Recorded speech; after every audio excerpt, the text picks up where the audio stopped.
আশা করি সকলেই ভালো আছেন। আজকে আপনাদের কাছে সকলকে নমস্কার, সকলে ভালো থাকবেন। আজকে আপনাদের কাছে যে ভিডিওটা উপস্থিত করব এখন, সেটা হচ্ছে পটুলিকা। আমি আগে কাটিং দেখিয়েছি, কিভাবে কাটিং করতে হয়, তার জন্য বালিতে কিভাবে কেটে লাগাতে হয়। কিন্তু আমি আগে পটুলিকা বাড়ির বাগানে যে তৈরি করেছি, তো কাটিং করার পর 21 দিন পর সেটা কীরকম শেকড় হয়, রুট হয়, সেটা আমি আগে দেখাবো। 21 দিন পর মোটামুটি পটুলিকা গাছের রুটগুলো এরকম হয়। এই একটা ডাল কেটেছিলাম, হ্যাঁ, একটা ডাল মোটামুটি 6 ইঞ্চি 8 ইঞ্চি লম্বা, উপরে ফুলের কুঁড়ি আছে, তলায় এইভাবে শেকড়টা হয়। হ্যাঁ, এটা 20 থেকে 21 দিন পরে এরকম হবে। এটা এই মাটি থেকে খুলে জলে ধুয়ে নিয়েছি। এইভাবে প্রতিটা ডালেতেই আমরা শেকড় আসে এইভাবে। কিন্তু আমরা 21 দিন পর আরও যদি 5 দিন রাখি, তাহলে আরও মোটামুটি 25 দিন পর আরও ভালো শেকড় হয় এতে। তো এটা পটুলিকার 3 মাস যদি আমরা রাখি, আমরা 21 দিন পর যদি সেটাকে রিপোর্টিং করি, কোনো মাটি কীভাবে তৈরি করতে হয় সেটা আমি বলেছিলাম আগে। তো মাটিতে যদি পলিপ্যাকে রাখা হয়, দেখে মোটামুটি 3 মাস পর ওটা কীরকম পজিশন হয় সেটা দেখাচ্ছেন। 3 মাস পর মোটামুটি এরকম তার গ্রোথ হয়ে যাবে এইভাবে। এটা মোটামুটি 4 থেকে 6 ঘন্টা রোদ পাওয়া চাই। এটা রোদ ছাড়া ফোটে না, রোদের সাথে বিরাট একটা সম্পর্ক আছে। এই যে ফুলটা দেখা যাচ্ছে, এগুলো সব সকালে ফুটে গেছে। 9টা থেকে দুপুর 1টা পর্যন্ত সুন্দর ফুল থাকে, তারপর এই ফুলগুলো সব বুয়ে যায়, তারপর আবার নতুন ফুল হয়। তো এইভাবে যখন 3 মাস 4 মাস পর যখন এত ঝাড় হয়ে যায়, তখন এখান থেকে আমরা আবার কাটিং করতে পারি। যেভাবে কাটিং আমি দেখেছিলাম আগে, সেভাবে কাটিং করতে পারি। কাটিং করে এটা থেকে আমি আরও অনেক রিপোর্টিং করে অনেক পট তৈরি করতে পারি।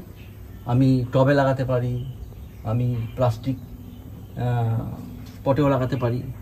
এটা যেমন আছে সেই ধরনের পটও লাগাতে পারি, মানে পলিপ্যাক লাগাতে পারি।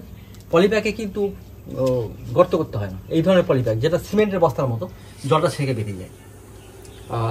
আর যেটা প্লাস্টিকের যেটা আছে, বা যেটা মানে এয়ারটাইট, সেটা নিচে হোল করতে হয়, ছোটো হোল করতে হয়, যাতে জলটা বেরিয়ে যায়। আর এর একটা ব্যাপার, মাটি তৈরি করার একটা ব্যাপার মাথায় রাখতে হবে। সেটা হচ্ছে যে মাটি তৈরি করার ক্ষেত্রে 30% বালি, তারপর সয়েল কিছুটা, আর 15 থেকে 20% ভার্মি কম্পোস্ট, আর 10% নিম খোল দিলে ভালো, বাকিটা মাটি। এটা মিক্সিং বালিটা কেন করা হয়? এতে জল এতে রাখা যাবে না, মানে ওয়াটার লকিং হয়ে গেলেই গাছটা নষ্ট হয়ে যাবে। সেই জন্য খেয়াল রাখতে হবে বৃষ্টির জল বা আমাদের যে জল দিই, সেই জলটা ওটা আস্তে আস্তে ধীরে ধীরে বেরিয়ে যাচ্ছে কিনা।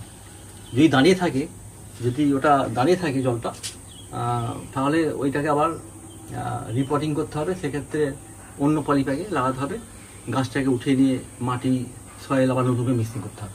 সাধারণত আমি যেভাবে বললাম তাতে জল বেরিয়ে যাবে। আর এটা হাইব্রিডও পাওয়া যায়। সাধারণত আমাদের যে এটা নর্মাল গাছের ক্ষেত্রে দেখা যায় যে 3-4 রকমের ফুল হয়। ইয়েলো হয়, রেড হয়,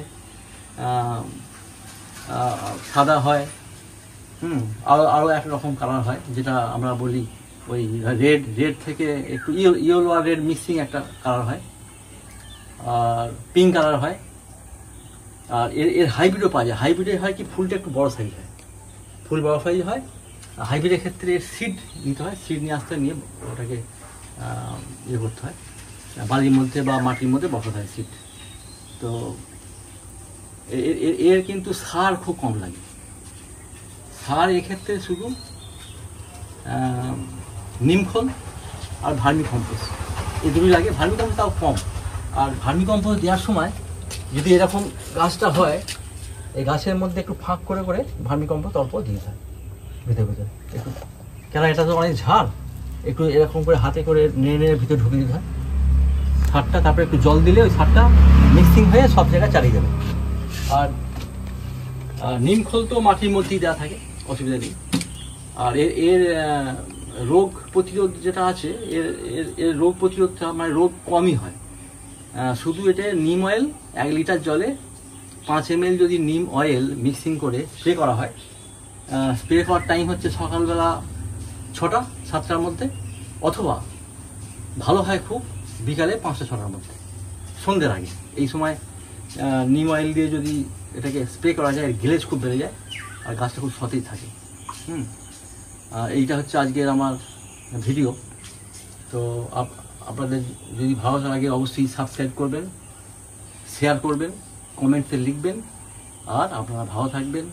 আপনাদের প্রেরণা আমার ভবিষ্যতে আরও ভালো ভালো ভিডিও দেওয়ার অনুপ্রেরণা জাগাবে। সেক্ষেত্রে সাবস্ক্রাইব অবশ্যই করবেন। ধন্যবাদ, সকলে ভালো থাকবেন। নমস্কার।